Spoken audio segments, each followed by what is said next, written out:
Hi, I'm Jerry. This here's a TwoSun, and this is a really popular one, it seems. Kind of one of their flagships for quite a while. This is TS177 Maverick.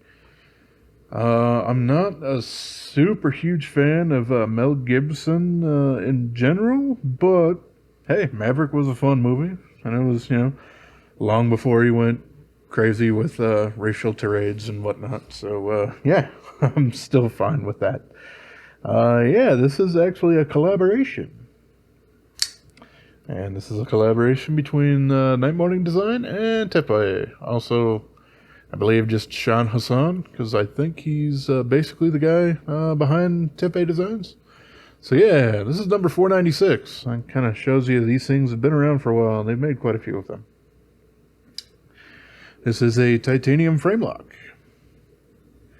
with quite the texture on there. Yeah, you can see it's got a lot of nice bumpy, craggy sort of things there. Very, very grippy. But unless you are absolutely bearing down on it, well, even then, they're not super aggressive, so it doesn't hurt or anything like that. This isn't a knife that you need to use gloves with, even though it does kind of look that way a little bit. But yeah,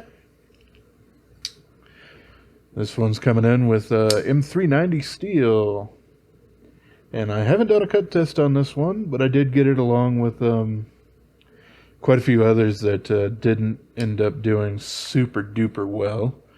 So yeah, I don't know. Maybe I'll get around to it one of these days.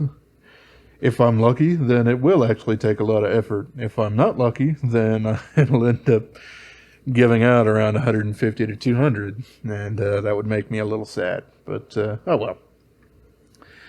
So yeah, this guy is pretty interesting. It's got a nice hull cutout for some reverse Spidey flick action. You got the front flipper, no, not the front flipper, but the back flipper there. And you do have access to this, but unless you're very careful, you almost always end up putting pressure on the lock bar. So it's not very easy to actually open it that way.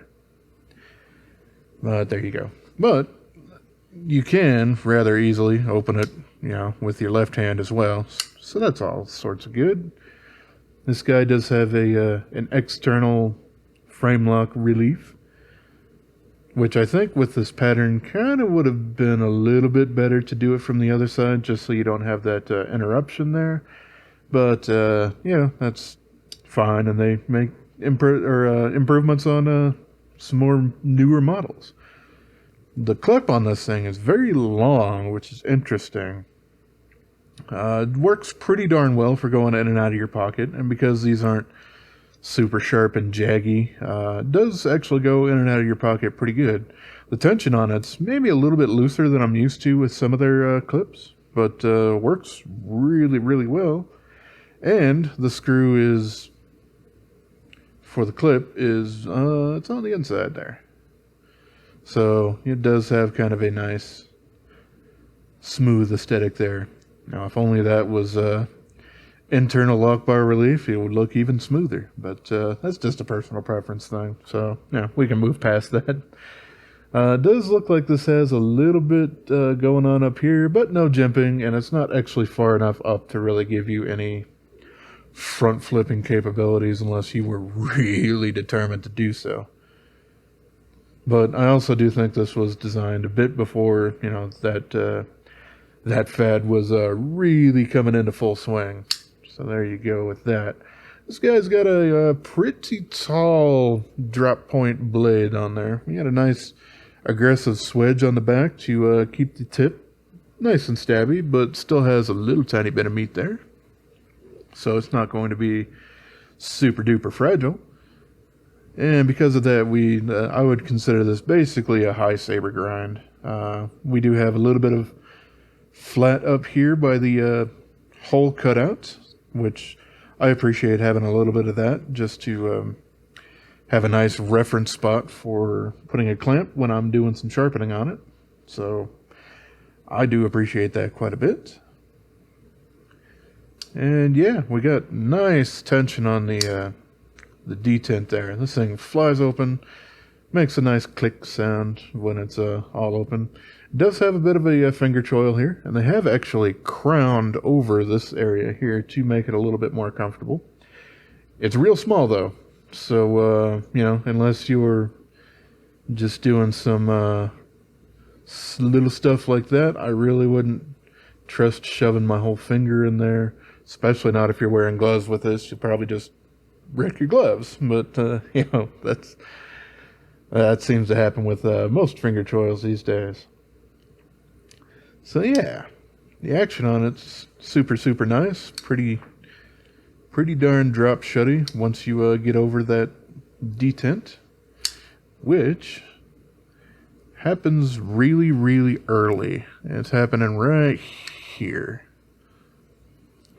And we do have a reverse detent track on there, so yeah, really easy to close that guy up. And it does have that flipper tab there for those who like to stop things with their thumb. For the most part, I don't really need to worry about that, but that's pretty much because almost all frame locks and liner locks, I end up closing blade facing up. That way it's not just going to drop until I'm ready to make it drop. So yeah, something to point out with this, since I do have some other knives here, is this thing does kind of, the handle does kind of curve down a little bit. And because of that, this flipper tab here with these really large and aggressive jumps there for the flipper tab on it isn't exactly the most comfortable thing in my particular life. It's just a little sharp and jabby up there. And it also makes the handle, which is fairly large, feel a little bit smaller.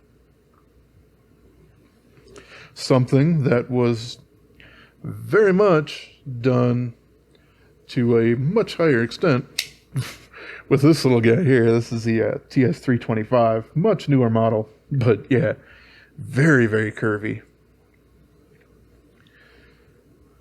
But it does seem like they've kind of listened a little bit to that and kind of taken this handle, elongated it a little bit, and removed the curve from it, kind of slenderized the blade a little bit to come up with the TS178. This one is a little bit different in the fact that it's a steel liner lock. It just has titanium scales going on there. But yeah, this is the another collaboration between Tepe Designs and NightMorning, which is somewhere. Maybe it's not actually stated on the blade, but it is their collaboration together again. And I do like the ergonomics on this one a little bit better. But yeah, it's just kind of personal preference. Just kind of wanted to throw a couple out there that weren't this one, to kind of give you a little bit more context on sort of the things going on here. So, let's see. I should get some measurements going, huh?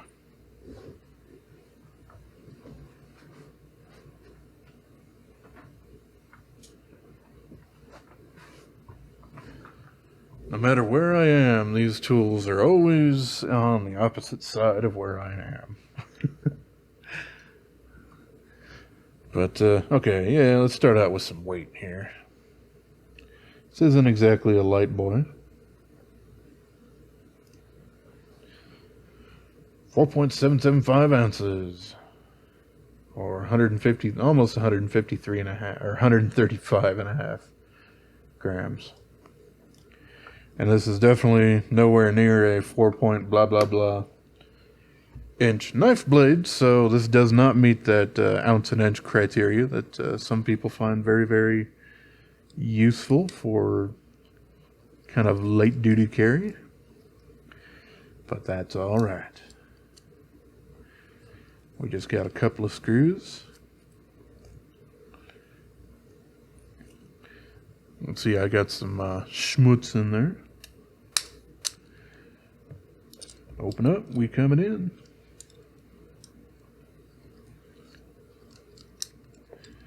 Wow. Yeah, this backside is just a little tiny bit more difficult to remove, mostly due to the peg there.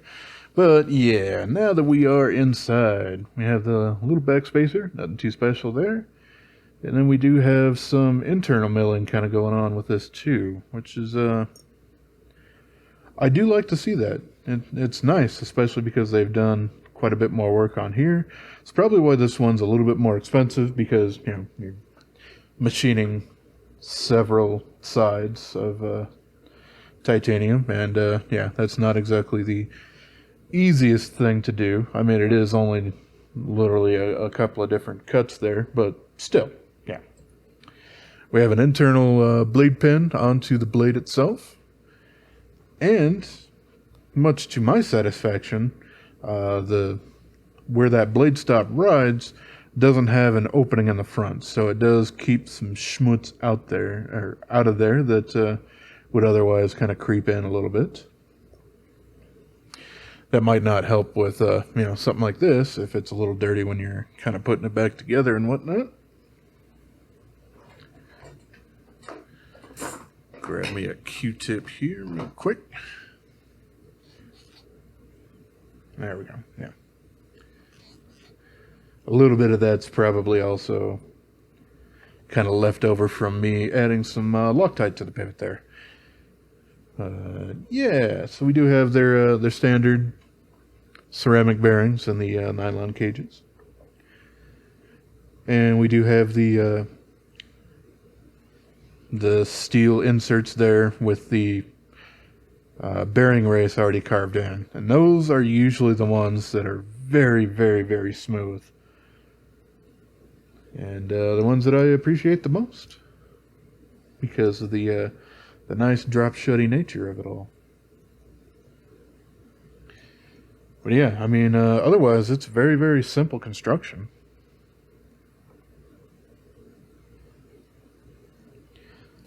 I realize now that I did do this just a little bit out of order. I would usually do all of the measurements before I take it apart.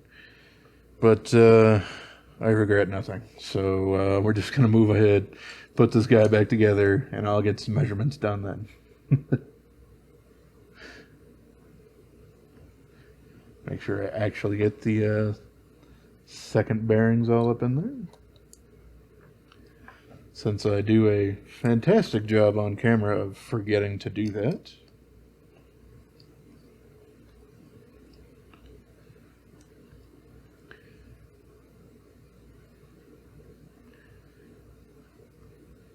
It does not feel as though I have actually got the pivot fully in from the other side. It looked like it, but it certainly was not it.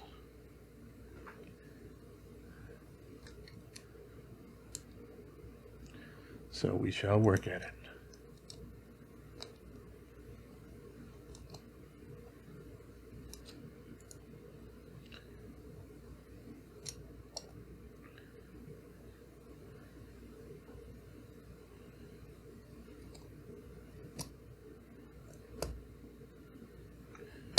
I believe that feels better. Enjoy the look of the back of my wrist, because I don't really want to lift it at the moment, but yeah, there we go. Alright, and yeah, look at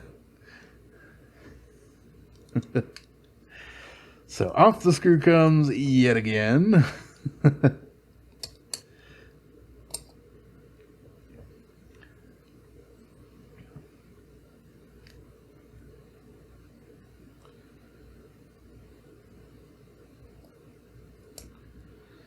Set you in there.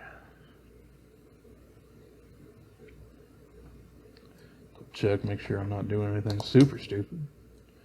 And yeah, here's my wrist again for those of you who have missed it.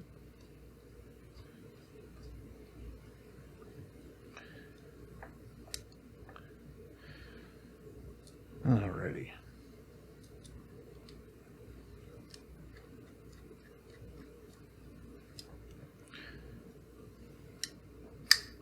So yeah, we're all nice and back together and super snug and quite centered. So, now that I've done that, I can actually do these measurements now.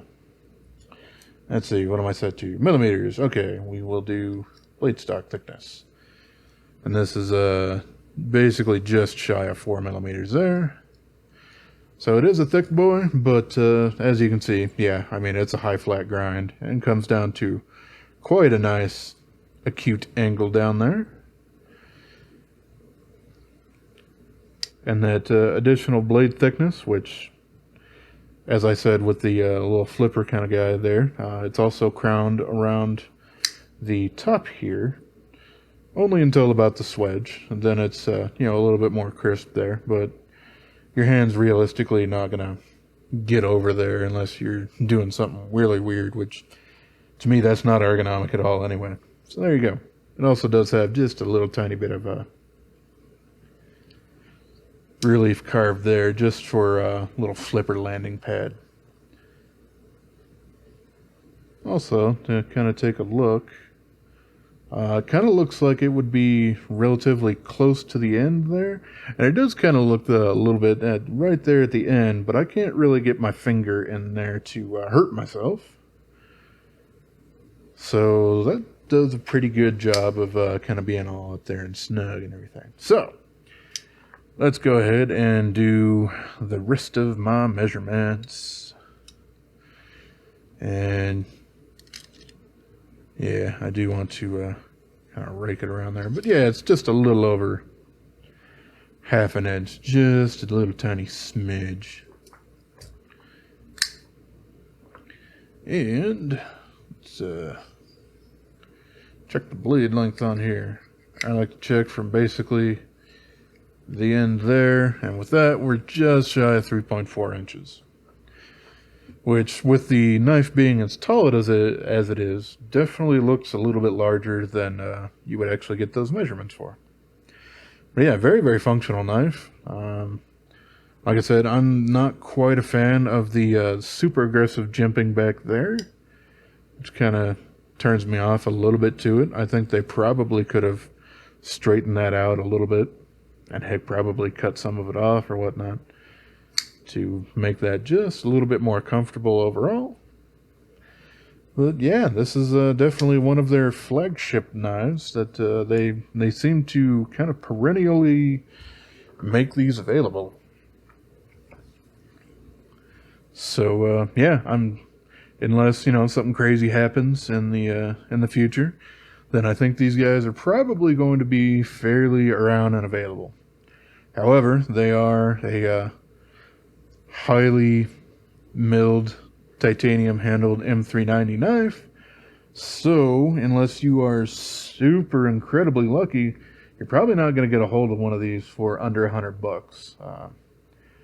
I just kind of bit the bullet when I picked this one up for like 122.